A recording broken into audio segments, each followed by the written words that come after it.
Friends, welcome to DS kitchen. આજે આપણે દૂધીના મૂઠિયા ઢોકળા બનાવીશું.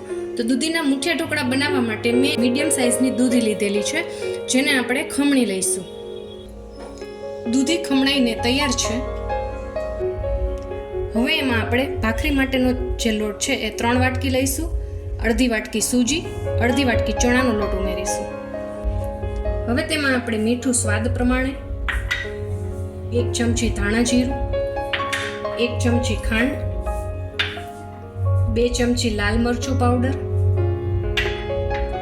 અડધી ચમચી હળદર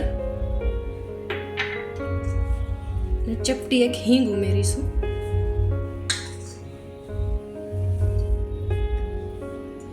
બે ચમચા તેલનું મોણ ઉમેરીશું.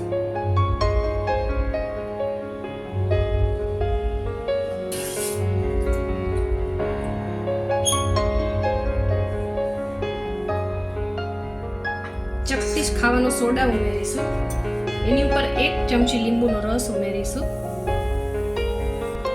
હવેમાં આપણે 1 ચમચી કસૂરી મેથી ઉમેરીશું. અહીંયા તમે લીલી મેથીનો ઉપયોગ પણ કરી શકો છો. હવે બધા મસાલા મિક્સ કરીને લોટ બાંધી લઈશું. આપણો લોટ તૈયાર છે. એના ઉપર થોડો તેલવાળો હાથ લગાવી દીધો છે.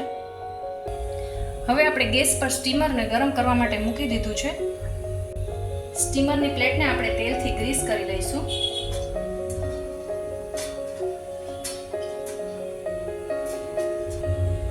હવે આપણે તેલ હાથમાં લગાવીને આ રીતે મૂઠિયાને શેપ આપી દઈશું અને સ્ટીમરમાં મૂકતા જઈશું. આપણા બધા મૂઠિયા ઢોકળાને આપણે શેપ આપીને આ રીતે સ્ટીમરમાં મૂકી દીધા છે. હવે એને આપણે મધ્યમ આંચ ઉપર ઢાંકીને 15 થી 20 મિનિટ માટે પાકવા દઈશું. 15 મિનિટ થઈ ગઈ છે. હવે આપણે ઢાંકણું ખોલીને મૂઠિયાને ચેક કરી લેશું. આ રીતે ચાકુ લગાવીને આપણે જોઈ લેશું. મૂઠિયા ઢોકળા છે એ ચાકુમાં ચોટ્યા નથી. તૈયાર છે મૂઠિયા ઢોકળા આપણા.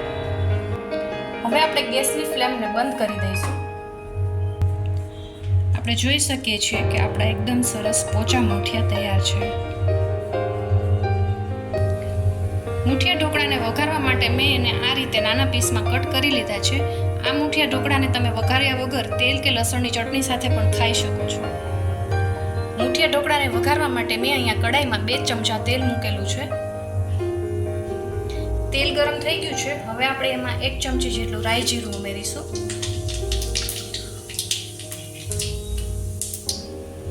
ચપટી 1 હિંગ ઉમેરીશું. લીમડો ઉમેરીશું. જેટલા સફેદ તલ ઉમેરીશું. હવે વઘારમાં આપણે ઢોકળા ઉમેરીશું.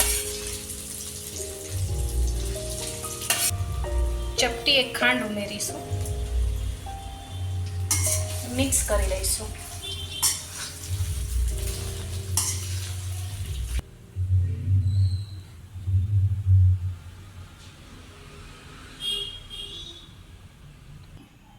આપણા દૂધીના વઘારેલા મૂઠિયા તૈયાર છે.